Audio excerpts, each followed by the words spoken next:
Hello everybody. In this video, we'll be talking about the 5 key learnings from the recently concluded ABM exam of your CAB. And as you know that the exam was on 24th of November, that is this Sunday only. And we have learnt various things, and I would like to assure you that in the future we would also inculcate these learnings in our courses as well, because जैसा कि आप लोग exam दे के आते हैं उससे कुछ ना कुछ नया हमें भी सीखने को मिलता है. तो we will try to inculcate all these things in our upcoming courses और for that matter on YouTube classes as well. But first of all, let me congratulate all of you because you guys did really well. Fine. Despite of your hectic work schedule and personal obligations, still you were able to triumph this exam. So it is an achievement in itself. But in the similar manner, I would like that you crack all the remaining components of CAB exam जो भी आपके बचे हुए हैं. और अगर ABM ही था then तो you must enjoy your increment. Fine. For those who unfortunately could not crack this time, कुछ कमियां रह गई हैं या फिर थोड़े बहुत मार्क्स से हमारा एग्ज़ाम रह गया है, तो don't get disheartened. You have learned something new and try to implement the learnings and come back stronger. That is my message to all of those who were unable to crack this exam. Fine. But ऐसा नहीं है कि बहुत ही बड़े margin से रहा है, because जितने भी स्टूडेंट बैंकिंग प्रोफेशनल से बैंकर्स से मैंने बात करी है तो उनका जो मार्क्स हैं they're in the range of 44 to 49. तो it's all about 1 or 2 case studies और for that matter you can say module D. Fine. इन दो चीज़ों ने ही थोड़ा सा डिफरेंस क्रिएट किया है मार्क्स में, अदरवाइज तो और भी ज़्यादा लोगों का हो सकता था. तो ज़्यादा इसको स्ट्रेस नहीं करते हैं डिस्कशन को, डायरेक्ट टॉपिक पे आते हैं. दैट इज़ 5 लर्निंग्स जो हमको लेनी है which we have learn from this particular examination cycle. अब देखो, हर बार कुछ ना कुछ तो नया आता ही आया है BF की तरफ से. जैसे कि पहले जो क्वेश्चंस आते थे उनका टाइप जो है वो स्ट्रेट फॉरवर्ड होता था. Over a period of time उन्होंने इवॉल्व किया, स्टेटमेंट बेस्ड क्वेश्चंस जो है वहाँ से आने लग गए हर एक चैप्टर में से. फिर last year we have seen कि आपके पास जो केस स्टडीज़ हैं वो हर एक टॉपिक में से आ रही हैं. पहले तो कुछ स्पेसिफिक टॉपिक से केस स्टडीज आती थी, या फिर आप कह लो स्पेसिफिक मॉड्यूल से केस स्टडी आती थी. बट फ्रॉम नवंबर 23 जो केस स्टडीज हैं आपके मॉड्यूल डी से भी आने लगी.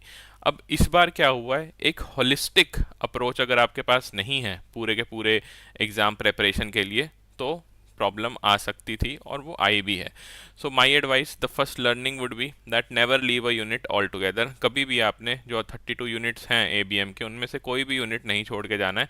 एटलीस्ट अगर आपके पास टाइम नहीं बचा हुआ है प्रेपरेशन का तो ट्राई करो यूनिट को पूरा का पूरा छोड़ने से बेटर ये है कि आप उसके एटलीस्ट इंपॉर्टेंट टॉपिक्स पढ़ के जाओ. बिकॉज 1 या 2 मार्क्स जो है ना वो कहाँ से निकल जाए आपको पता भी नहीं लगेगा, है ना. तो 1-2 मार्क्स का यहाँ पे गैप रहता है मैक्सिमम बैंकर्स का. But I want to implement this thing on my end also, and I would like to hear it from you guys in the comment section कि कौन से यूनिट थे जो कि आप लोगों ने छोड़े और वहाँ से कुछ ना कुछ ट्रबल हुई है आपको, या फिर ट्रबलसम क्वेश्चंस आए हैं. तो first learning is that never leave a unit altogether. कहीं से भी कुछ भी पूछा जा सकता है, and it's all about 1 or 2 marks only, as I have already told you. Second important learning is that case studies and numericals need special practice. अब स्पेशल प्रैक्टिस का मतलब क्या है, इसमें 2 टाइप की चीज़ें मैं बताना चाहूँगा आपको.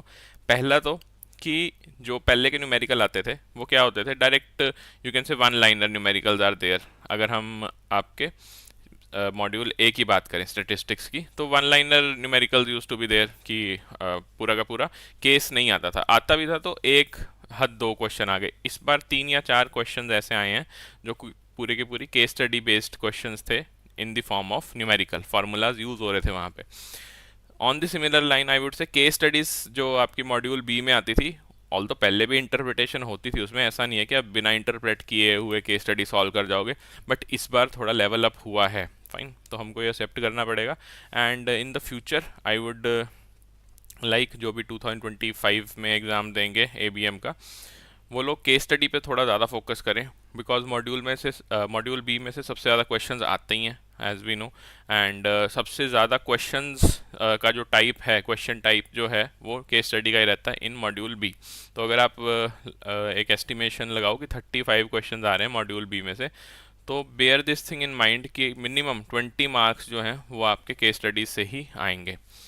फाइन। और ये ऐसा नहीं है कि वन डे प्रोसेस है कि सिर्फ आपने एक दिन के अंदर अंदर केस स्टडीज इतनी सॉल्व कर ली और आपका एग्ज़ाम क्लियर हो जाएगा। नो, एग्ज़ाम चाहे फिर भी क्लियर हो जाए, बट मॉड्यूल बी के अंदर आप मैक्सिमम स्कोर कर पाएँ, that's a long shot. Fine. तो केस स्टडीज़ एंड न्यूमेरिकल्स पे थोड़ा सा स्पेशल एम्फेसाइज देना है, बिकॉज 50 मार्क्स जो है ना ABM के, आप ये समझो कि हर एक मॉड्यूल में से कोई कोई मार्क्स ऐड होंगे। जैसे कि यू कैन से 10 मार्क्स मॉड्यूल ए में से, 20 मार्क्स मॉड्यूल बी में से, उसके बाद 10 marks again from module C and 20 from module D. तो अगर ऐसा कुछ टारगेट आप बना के चलोगे तो बहुत ईजी हो जाएगा एग्ज़ाम क्लियर करना। Next learning, the third learning for us is that revise effectively as the options are not that simple। मतलब क्या है इसका? अब पहले जो ऑप्शन आते थे उसमें आप एलिमिनेट कर सकते थे बहुत इजीली। फाइन। बट इस बार हमने ये देखा है कि जो स्पेसिफिक क्वेश्चंस आए हैं मॉड्यूल बी के केस स्टडी बेस्ड, उनमें ऑप्शंस काफ़ी क्लोज हैं। तो आपको कॉन्सेप्चुअल क्लैरिटी जो है वो होनी चाहिए, अदरवाइज तो टफ हो जाएगा उनमें से एलिमिनेशन करना भी। और एक बात यहाँ पे जो ऑप्शंस के साथ साथ मैं बोलूँगा कि जो क्वेश्चंस आते हैं जिनमें ऑप्शंस नहीं गिवन होती हैं वो भी इंक्रीज हुए हैं इस बार as compare to you can say last cycle, that is July 24। उसके कंपैरिजन में इंक्रीज हुए हैं। तो वी आर एक्सपेक्टिंग कि 25 में ये नंबर और हाई जाए, या एटलीस्ट इतना मेंटेन तो रखेगा ही IIBF। तो आपने जो टाइप ऑफ क्वेश्चन है वो कैसे प्रैक्टिस करने हैं वो भी थोड़ा सा चेंज करना पड़ेगा कि विदाउट ऑप्शन क्वेश्चंस पे भी थोड़ा हमें एम्फेसाइज करना चाहिए। ओके। कई बार क्या होता है कि जब हम प्रैक्टिस कर रहे होते हैं तो हमको याद होता है कि हाँ ये 50 मिलियन एंड अबव का अगर फ्रॉड हुआ है तो कहाँ पे रिपोर्टिंग जाएगी, बट एग्जैक्ट नहीं हमें पता होता। फाइन। कि CBI अगर है या फिर स्टेट पुलिस है तो उनका कौन सा एग्जैक्ट डिपार्टमेंट है, बट ऑप्शंस में देख के हम एलिमिनेट करके आगे बढ़ जाते हैं। नो, ऐसा नहीं करना है हमें। हमें विदाउट ऑप्शन के जो क्वेश्चन हैं उनको ध्यान में रखते हुए अपनी प्रैक्टिस जो है बनानी है। Fourth learning and the most important one is to stick to the book. Fine. अब आजकल क्या हो गया कि ABM के लिए हम पढ़ते तो हैं, बट जैसे मॉड्यूल डी है और you can say module C के अंदर भी कुछ टॉपिक्स हैं, तो people tend to cover them through RBI और देयर रिस्पेक्टिव बैंकिंग सर्कुलर्स। तो वहाँ पे इतना ज़्यादा कॉम्प्लिकेटेड क्वेश्चन पूछा ही नहीं जाता है कि आपको इन डेप्थ नॉलेज चाहिए होगी। नो, सिंपली जो बुक है उस पे आपने स्टिक रहना है। जो जो टॉपिक्स दिए हुए हैं, अगर आपके पास टाइम है तो सारा पढ़ो, नहीं है तो at least most important topic of every chapter आपने पढ़ना है। कोई चैप्टर ऑल टुगेदर तो छोड़ना ही नहीं है। प्लस एक और चीज़ है, जो बैक एक्सरसाइज है इस बुक की, ये बहुत इंपॉर्टेंट है। फाइन। क्लासेस जो होती हैं आपकी, चाहे आप किसी भी प्लेटफॉर्म को फॉलो कर रहे हो, उन क्लासेस में पूरी की पूरी जो बैक एक्सरसाइज है उसको सॉल्व नहीं करवाया जा सकता, as there are limitations of time as well as resources. तो आपने अपने एंड पे क्या करना है, जो कॉन्सेप्ट्स पढ़ाए जा रहे हैं क्लास में उनको इम्प्लीमेंट करने के लिए, उनको प्रैक्टिस करने के लिए, मैं तो बोलूँगा मॉक टेस्ट से बेटर इनके जो बैक एक्सरसाइज हैं वो हैं। फाइन। क्योंकि यहाँ पे केस स्टडीज़ भी दी हुई हैं, अगर आप देखोगे ना बुक को, तो बाय द बुक। ऐसा नहीं करना है कि परचेज ही नहीं करनी है बुक और सिर्फ एक किसी भी एक कोर्स पे रिलाई कर लिया। नो, अब वो वाली चीज़ नहीं रहेगी। I am reiterating this thing. आपको बुक तो परचेज करनी ही चाहिए, बिकॉज एक तो आपके जो नोट मेकिंग एक्सरसाइज है ना वो भी थोड़ी सिंपल हो जाएगी। इस चीज़ को समझो आप कि जैसे कोई कॉन्सेप्ट पढ़ रहे हो क्लास के अंदर और डायरेक्टली आपने बुक ओपन कर ली, तो वहाँ पे बस इंपॉर्टेंट टॉपिक्स जो हैं साइड में आप लिख सकते हो अगर आपके पास बुक है, तो नोट्स भी बन जाएंगे आपके। प्लस जैसे ही कॉन्सेप्ट आपने समझ लिया, साथ के साथ बैक एक्सरसाइज में जाओ और उसको सॉल्व कर लो, तो वहीं पे उसी मोमेंट पे ही आपका पूरा का पूरा यूनिट या पूरा का पूरा टॉपिक जो है वो कवर हो जाएगा। तो stick to the book, don't deviate, don't run behind multiple resources. सिर्फ ट्राई करो कि आप एक कोर्स जिस पे भी रिलाई कर रहे हो उसी को अटेंड करो उस कोर्स को, और साथ के साथ अपनी जो बुक है वहाँ से क्वेश्चन सॉल्व करने की ट्राई करो, बिकॉज क्वेश्चन जो है डायरेक्टली पूछे जाते हैं बैक एक्सरसाइज से भी, और जो अंदर विद इन द चैप्टर होते हैं ना कुछ, जैसे कि मॉड्यूल ए के अंदर कुछ न्यूमेरिकल्स हैं हर एक चैप्टर के अंदर जो सॉल्व कर रखे हैं ऑलरेडी बुक में, वहाँ से भी उसी टाइप का क्वेश्चन डायरेक्टली IIBF पूछ भी लेता है। तो this is a very very important point fine. अगर आपने कुछ भी इम्प्लीमेंट करना है इन सब में से, सबसे इम्पॉर्टेंट है never leave the unit. Fine, कोई भी एक यूनिट ऑल टुगेदर आपने लीव नहीं करना है। इंपॉर्टेंट टॉपिक्स तो वहाँ से उठाने ही उठाने, पढ़ने ही पढ़ने, and stick to the book बस। Last but I would say not the least, that start early. अभी जो ट्रेंड हो गया वो ये हो गया कि 2 वीक्स पहले एग्ज़ाम के वी स्टार्ट। फाइन, कि हाँ चलो अब देखते हैं कि कौन से इंपॉर्टेंट टॉपिक्स हैं। अब हम सारे के सारे टॉपिक्स पढ़ लेंगे जो जो इंपॉर्टेंट हैं, and we will excel in the exam. People have done that, fine. 60+ भी आए हैं सिर्फ 2 हफ्ते पढ़ के।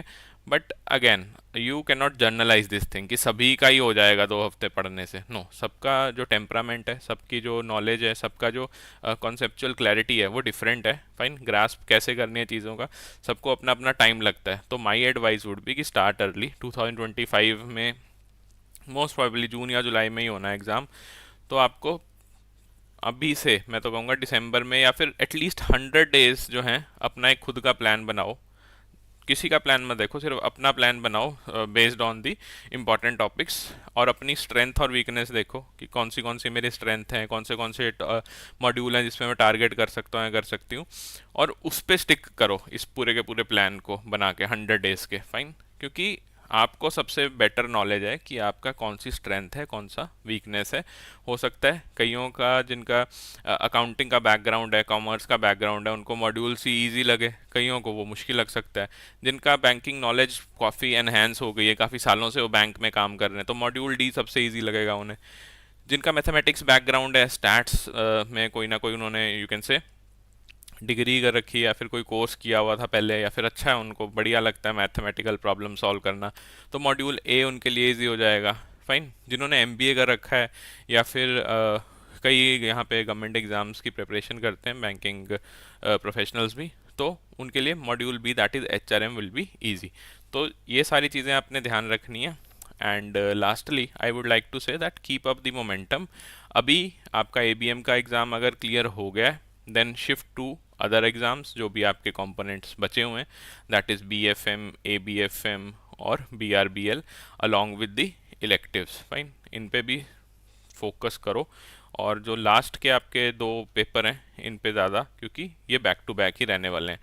जिनका नहीं हुआ है वो अपनी लर्निंग्स खुद लिखो, जहाँ पे भी आपको नोट डाउन करनी है नोटबुक में या फिर आपके जो भी डिजिटल नोट्स हैं, वहाँ पे लर्निंग्स आप लिखो। मैं तो ये कहूँगा कि बैठो और उसको लिखो कि हाँ ये चीज़ें हैं जो मैं इम्प्रूव कर पाऊँगा नेक्स्ट साइकिल में, और उनको अब इम्प्लीमेंट करो। Fine, start early. 2025 का जो एग्ज़ाम है वो कब आ जाएगा हमें पता भी नहीं लगेगा, तो इम्प्लीमेंट करते हुए प्लान बनाओ and just keep up the momentum, because अभी आपको एटलीस्ट नॉलेज तो होगी है कि कैसे कैसे हमें सॉल्व करने हैं क्वेश्चंस। एक फर्स्ट हैंड एक्सपीरियंस मिल चुका है, तो उसको यूटिलाइज करो। So in the end, I would like to say that if you like the content which we provide on our YouTube channel, you can consider subscribing it. Our channel's name is EduTap JIBCIB. If you have any doubt, you can drop a mail to us at hello@edutap.co.in. Telephonically, you can contact us on this number. Keep revising and keep excelling.